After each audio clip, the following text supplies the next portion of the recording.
This is part 2 in a look at why the Beatles chose the rooftop of the Apple Building in London as the location for what was to be their final performance. Running. Okay, Mike. Oh, so now we're going to take the Beatles and I'll be quiet. We left off on January 2nd, 1969, 28 days before the rooftop performance, when the Beatles arrived at Twickenham Studios to prepare for whatever came next. Whatever the final performance, the end of this project, looked like, the goal of performing live is evident as new songs develop in Twickenham. The band was distancing themselves from studio tricks and wanted to get back to recording the way they used to. Here's George Martin discussing a conversation with John Lennon at the time. He actually said to me, "Don't want any of your production shit. We want this to be an honest album. It's got to be like it is. We just record the song and that's it, okay?"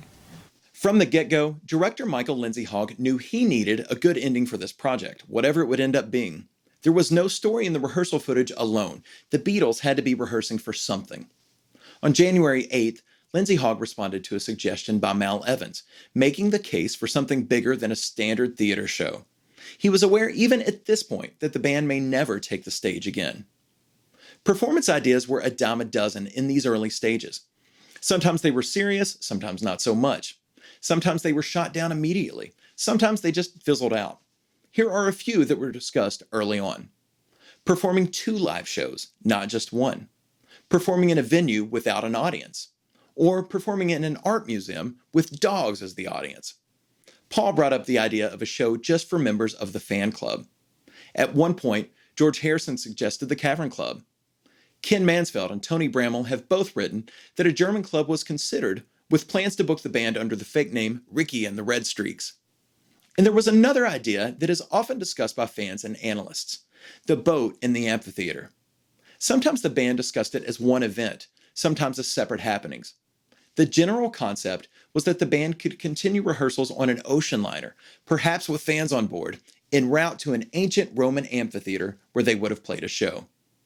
Although earlier ideas may seem nuts, like a concert for dogs, this idea was actually brought up over and over during the Twickenham sessions, particularly by Lindsay-Hogg and producer Dennis O'Dell. Regarding the boat, McCartney, perhaps jokingly, mentioned the Queen Elizabeth II, which hadn't even gone into service at the time. And Lindsay-Hogg projected a vision of the band performing at Roman ruins in modern-day Libya, a UNESCO World Heritage Site called Sabratha. The theatre could accommodate an audience of up to 5,000. The theater would have hosted a performance by the band at night, lit by torches with a native audience, 2,000 Arabs, the director said. These ideas didn't last long in the Beatles camp, and were ruled out completely by the 10th of January. I'll be watching television. I think the idea of the boat is completely insane. For one, Harrison called the boat idea insane. And Ringo put his foot down, saying he would only perform in England. Again, Dan Rivkin of They May Be Parted. Ringo was hesitant pretty much the entire time to do any traveling. George was kind of pragmatic throughout the whole experience. We're going to be, he didn't want to be stuck with fans, traveling with fans. That was one of the things he said during the boat ride. And he also was very thinking, we're going to have to schlep all this equipment out to the desert. This doesn't seem like it's going to be really feasible to do. Good ideas or not, the clock was still ticking. Remember, the band only had until the end of January before Ringo's filming schedule took over. One thing was sure though, their time at Twickenham was coming to an end. They were only there for 10 working days, but to hear Lennon and Harrison recount their time there, you'd think it was years. A dreadful, dreadful feeling in Twickenham Studio and being filmed all the time, like that. Well, that period was the low of all time, was the Let It Be, and as that happened, well, that was the time I left the group. George Harrison left the band on Friday, January 10th. Now, the details are a story for another time, but his departure left the rest of the group wondering what was next. John, Paul, and Ringo did continue at Twickenham for 2 more days, but on Wednesday, January 15th, the Beatles met, George included, at Ringo's house to discuss the future. George offered some non-negotiables for his return to the band. Among them, the live concert idea, pretty much anything with an audience, was out. And the band must leave Twickenham. As a result, this chapter of the project was closed.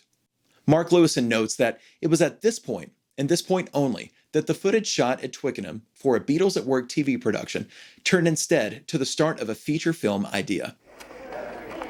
Well, it's been lots of fun. After a break, the band resumed work on January 21st, this time in a place that surely felt more like home, the new basement studio at the Apple Building. The mood had improved, and listening to the recordings from this period, the Beatles made clear they were committing to playing live very soon. An important footnote from these first days at Apple: Billy Preston added his talents to the band on January 22nd. What he brought to the group musically was only challenged by the way his presence helped cut the tension between the four Beatles. Rehearsals continued, but to what end? Let's get to the heart of the matter. How did the Rooftop become the venue for the live performance? Some Beatles books have said that the Rooftop idea was officially conceived at a meeting at Apple on January 26th, just 4 days before it happened. But it's possible the seed was planted a bit earlier. For one, on January 8th, while still at Twickenham, John Lennon mentioned he enjoyed playing on a rooftop while in India less than a year ago. I just found it have a good feeling about singing in the sun, you know. Yeah, it'd be like on the roof at India. Also, tapes reveal on January 25th that band members had gone up to the roof, perhaps to scout it out. As for whose idea it was, there are plenty of claims, and none are definitive. Recording engineer Glenn Johns said he suggested it to the band. In fact, he did enthuse very early on in the Get Back sessions about recording for the band outdoors. Interestingly, during the concert, Johns manned the recording console, but from inside, down in the Apple basement. It was Alan Parsons, yes, that Alan Parsons, who took care of audio needs on the roof. I am the guy in the sky, looking at you. I've also mentioned Lennon bringing up playing on the roof in India, so consider that as a beginning. And Billy Preston added to this, telling Andy Babuke years later that Lennon said in a session at Apple, "Let's just go up on the roof and play for everybody." Beatles insider Tony Bramall wrote that it was Paul's last-minute idea, and that John concurred, but added, "We can always film something for real later." There may also be another influence for the Rooftop concept, one outside the band and their inner circle. Stick around to the end of this video for a postscript discussing this influence. Anyway, the Rooftop decision seemed like a go at this point. But even on the day before the performance, January 29th, nothing was set in stone. From Doug Sulpy's recording notes. Surprisingly, Paul is no longer interested and thinks the idea is too far out. John and Ringo are enthusiastic about the idea, however, and George is willing enough to play. As the day went on, discussions continued, with McCartney wondering if they should have stuck with the original TV show plan, and Lindsay-Hogg was realizing that he's got plenty of footage, but no payoff. Yet just as quickly as doubt set in, by the end of the day, the band and the crew committed to the Rooftop and agreed to meet up shortly before noon the next day. This is roll 562A on the show day. Show day. It was chilly that day, 46 degrees Fahrenheit, 8 degrees Celsius, and it was windy and rainy, especially on the roof. Glenn Johns was so concerned with wind noise that he sent Alan Parsons to buy pantyhose for covering the mics in order to help the sound. Speaking of ladies' clothing, Ringo borrowed his wife Maureen's red rain jacket, and John wore Yoko's fur coat. Weather aside, the Rooftop was practical. It wasn't Twickenham, and it was certainly less costly than traveling, and there were no fans to deal with, for the most part. Gear wasn't even a major concern. Cables were snaked from the rooftop of the 5-story building down to the basement studio. Now, there was concern in the days leading up to the 30th that the band wasn't quite ready to play. The day before the gig, George Harrison mentioned he had like another 6 weeks to prepare, but John Lennon said he only needed another month. Yet somehow on the roof, things worked out. Sure, the songs weren't fully committed to memory. Note John singing the lyrics from a clipboard held by assistant Kevin Harrington. Yet watching the performance 50 years later, they sound spot on.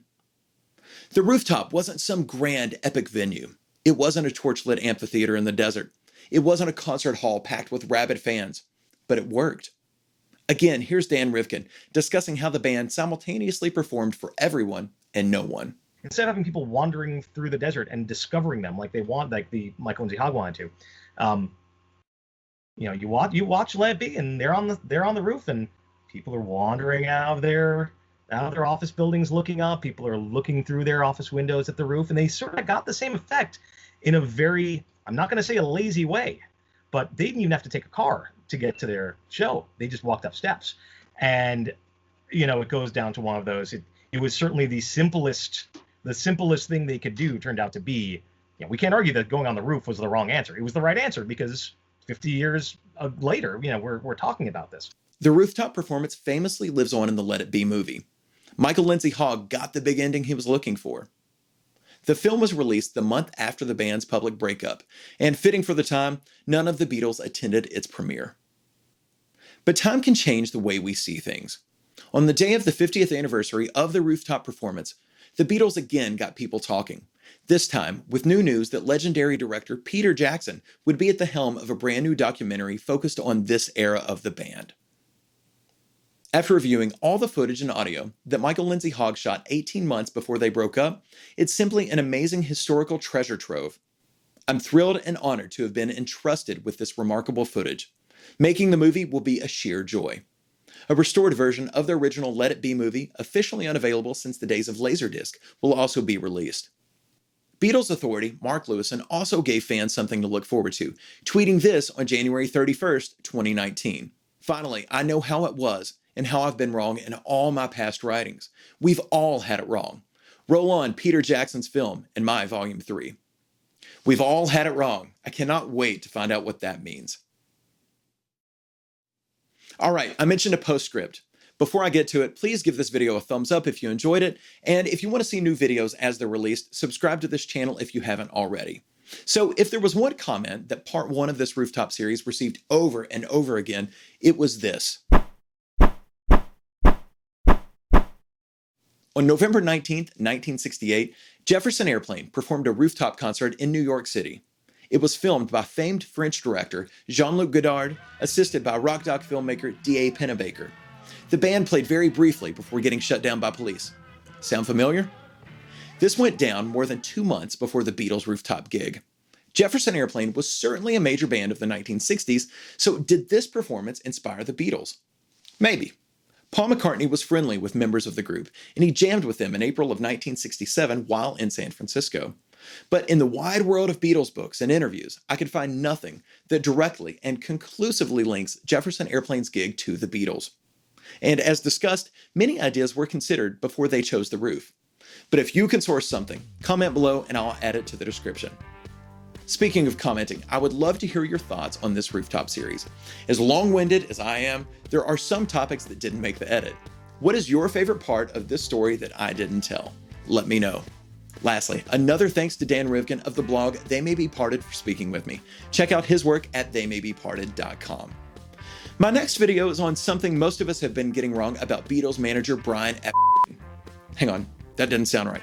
Brian Epstein. I said Brian Epstein. Whatever, we'll sort it out then. Subscribe and hit the bell icon so you can be one of the first to see it. All right, thanks for watching. See y'all next time.